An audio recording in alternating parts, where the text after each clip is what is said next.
Tu veux que je pardonne à ce type? Il a tué ma fille. Fais-le souffrir. Qui n'a jamais été contrarié, qui n'a jamais été blessé par un être cher, qui n'a jamais été trahi par un proche. Bien sûr, tout le monde a déjà été contrarié.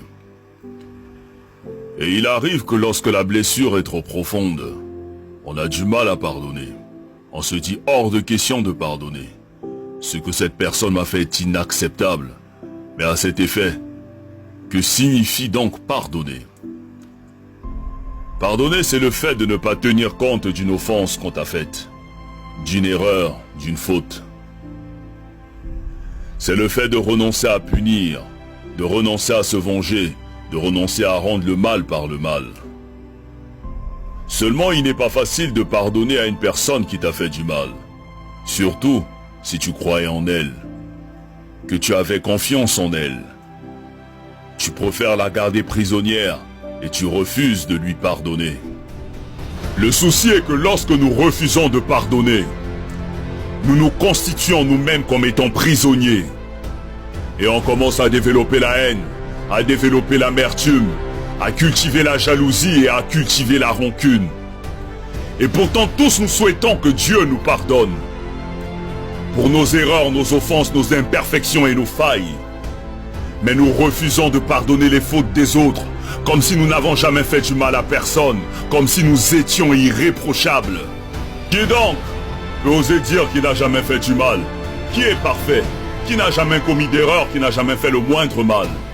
On souhaite tous que Dieu nous pardonne pour nos bêtises, mais on refuse de pardonner les fautes des autres, on refuse de leur accorder notre pardon. Et nous sommes toujours les premiers à aller à l'église, à aller à la mosquée, alors que dans nos cœurs nous avons des gens qu'on a constitués comme prisonniers.